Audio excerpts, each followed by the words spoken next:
Hello guys. तो यहाँ पे हम लोग जो ट्रांसफार्मर में कोर लॉसेस होता है उसके बारे में बात करेंगे।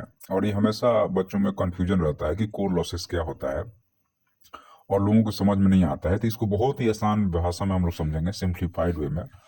और मुझे आशा है कि इसके बाद में, आज के बाद में, ये टॉपिक आपको हमेशा के लिए क्लियर हो जाएगा। तो चलिए हम लोग शुरुआत करते हैं।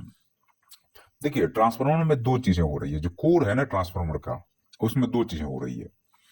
वह पहला चीज ये है कि जो ट्रांसफार्मर कोर है, क्योंकि जब आपने पहले अल्टरनेटिंग मैग्नेटिक फील्ड दिया, तो अल्टरनेटिंग मैग्नेटिक फील्ड कैसे दोगे? तो आप क्या करोगे कि कोर में हम लोग क्या करते हैं कि वायर को लपेट देते हैं। तो लपेटने से जो है सो करंट फ्लो हुआ, करंट अल्टरनेटिंग हुआ। तो वह क्या करेगा, जब कोर को कट करेगा तो कोर में मैग्नेटिक फ्लक्स जनरेट हो गया। अब कोर में जो मैग्नेटिक फ्लक्स जनरेट हुआ, तो वह कैसा मैग्नेटिक फ्लक्स जनरेट हुआ है? तो वह रोटेटिंग मैग्नेटिक फ्लक्स है, मतलब चेंज हो रहा है, मतलब साइक्लिक है। तो जब साइक्लिक होगा तो एक बार मैग्नेटाइज करेगा, दूसरी बार डीमैग्नेटाइज करेगा, फिर मैग्नेटाइज करेगा, फिर डीमैग्नेटाइज करेगा। तो अब कोर का मटेरियल जो है, अब मान लीजिए किसी को आप एक थप्पड़ मार रहा है, फिर से थप्पड़ मार रहा है, फिर से थप्पड़ मार रहा है, फिर से उला रहा है, फिर थप्पड़ मार रहा है, फिर, तो आदमी इरिटेट हो जाता है। वो गुस्सा नहीं हो जाता है। कोई किसी भी आदमी को जैसे एक थप्पड़ मारे, बोले चुप हो जा, चुप हो जा, फिर एक थप्पड़ मारे, फिर बोले चुप हो जा, चुप हो जा, तो आदमी इरिटेट नहीं होता है, तो एनर्जी लॉस होता है। सेम चीज कोर में हो रहा है। कोर में क्या हो रहा है कि एक बार करंट बोल रहा है कि तुम इधर घूमे, दूसरी बार बोला है, एक बार बोला कि इधर घूमो, दूसरी बार नहीं इधर घूमो। तो वह कोर का मटेरियल जो है सो उस चेंज को रोकना शुरू कर देता है। और जब रोकना शुरू करेगा तो एनर्जी का लॉस होगा वहां पे। और जब एनर्जी का लॉस होगा तो ये हो जाता है हिस्टैरिसीस लॉस। और इसमें बी एच कर्व जो है सो मैग्नेटिक फील्ड के डेंसिटी कितनी है, इंटेंसिटी कितनी है, पहला चीज वो मैटर करता है। और दूसरा यह मैटर करता है कि कितने एरिया पे हो रहा है वो। तो अब दो मटेरियल है, एक तो मैग्नेटिक फील्ड है, तो वह मैग्नेटिक फील्ड की डेंसिटी क्या है और मटेरियल के एरिया क्या है, मटेरियल क्या है।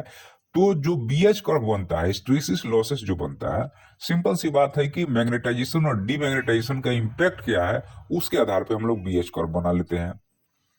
अब दूसरा बात आता है, एक एडी करंट लॉस है। तो अब ये एडी करंट लॉस क्या है? तो एडी करंट लॉस जो है, इसको बड़ा ही गौर से समझिएगा। अब कोर में क्या हुआ, कोर में मैग्नेटिक फील्ड बना। कोर में जब मैग्नेटिक फील्ड बनेगा, तो कोर में जो मैग्नेटिक फील्ड बन रहा है, जो कि अल्टरनेटिंग मैग्नेटिक फ्लक्स बन रहा है, तो उसके कारण ईएमएफ जनरेट हो जाएगा। ईएमएफ कारण करंट जनरेट हो जाएगा। तो जब करंट जनरेट हो जाएगा, तो वह करंट उसके अंदर ही अंदर फ्लो करना शुरू कर देगा। और जब उसके अंदर ही अंदर फ्लो करेगा, जब उसके अंदर ही अंदर वो मैग्नेटिक फील्ड कारण जो करंट फ्लो करना शुरू कर देगा उसके अंदर, तो क्या होगा? तो वहां पे कोर हीट होना शुरू हो जाएगा।